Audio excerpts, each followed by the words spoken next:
Bonjour, aujourd'hui je vais vous parler d'un sommet discret, méconnu du grand public, mais qui pourtant recèle des trésors naturels et historiques, le mont Saint-Marcel. Situé au cœur de la Guyane française, ce mont peu fréquenté par les touristes ordinaires est une porte ouverte vers l'histoire géologique de la région et une immersion totale dans la biodiversité amazonienne. Le mont Saint-Marcel culmine à environ 635 mètres, ce qui en fait l'un des reliefs marquants de la Guyane intérieure. S'il ne rivalise pas avec les sommets des grandes chaînes montagneuses mondiales, il possède un caractère unique. C'est un îlot rocheux ancien, émergeant au-dessus de la mer verte formée par l'infinie canopée amazonienne.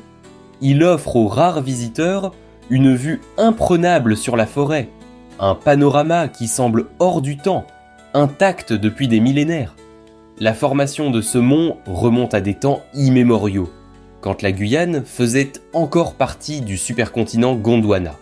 Les roches qui le composent sont parmi les plus anciennes de la planète, témoins silencieux des bouleversements géologiques qui ont façonné la région.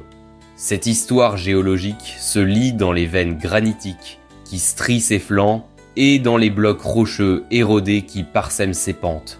Pour atteindre le mont Saint-Marcel, il faut s'armer de patience et d'un certain goût pour l'aventure. Le chemin qui mène à son sommet n'est pas tracé comme une randonnée touristique classique. Il s'agit plutôt d'une traversée à travers la forêt primaire, où chaque pas révèle la densité et la richesse de la biodiversité guyanaise. Des fougères géantes tapissent le sol, des orchidées sauvages s'accrochent au tronc moussu, tandis que des cris d'oiseaux invisibles résonnent dans la canopée. Sur les pentes du mont, la faune se fait plus discrète, mais bien présente. Singes hurleurs, agoutis et tamanoirs arpentent ce territoire ancestral. Aux heures les plus silencieuses, on peut parfois observer l'ombre furtive d'un jaguar en maraude ou surprendre une famille de pécaris venant s'abreuver dans un cours d'eau. Plus on monte, plus la végétation change. La forêt dense cède progressivement la place à une végétation plus adaptée au sol rocheux, faite de mousses épaisses, de lichens et de plantes endémiques. Le sommet du mont Saint-Marcel est une récompense en soi. La vue s'étend à 360 degrés sur la mer de verdure environnante. Par temps clair, on aperçoit les reliefs voisins, les méandres de fleuves argentés et parfois même les nuages qui s'accrochent au sommet lointain. Ce point de vue unique permet de ressentir toute la grandeur sauvage de la Guyane, cet immense territoire où la nature impose encore sa loi. Mais le mont Saint-Marcel, ce n'est pas seulement une curiosité géologique ou un point de vue spectaculaire, il est aussi chargé d'histoires humaines. Les Amérindiens considèrent ce sommet comme un lieu spirituel, un point de contact entre la terre et le ciel. Des rites anciens y auraient été pratiqués, des offrandes déposées sur ses flancs pour honorer les esprits de la forêt.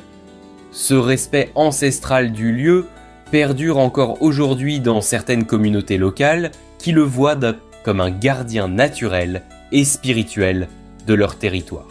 Plus récemment, le mont Saint-Marcel a également attiré l'attention des chercheurs.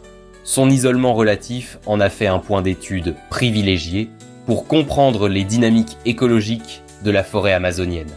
Des biologistes y ont recensé plusieurs espèces rares ou endémiques, tant chez les plantes que chez les animaux.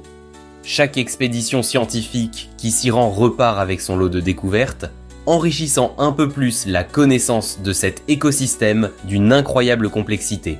Le mont Saint-Marcel rappelle enfin une leçon essentielle. En Guyane, les richesses ne se trouvent pas seulement dans les mines ou sous la surface des rivières, mais aussi dans la mémoire profonde de la terre elle-même, dans ses reliefs oubliés qui racontent une histoire vieille de millions d'années. Chaque pierre, chaque plante accrochée à ses flancs, chaque cri d'oiseau qui résonne dans ses vallées est une page de ce livre géant qu'il appartient à chacun de savoir lire. Demain, nous poursuivrons notre voyage au cœur de la Guyane, avec un site encore plus ancien et tout aussi mystérieux, la roche gravée de Maripa.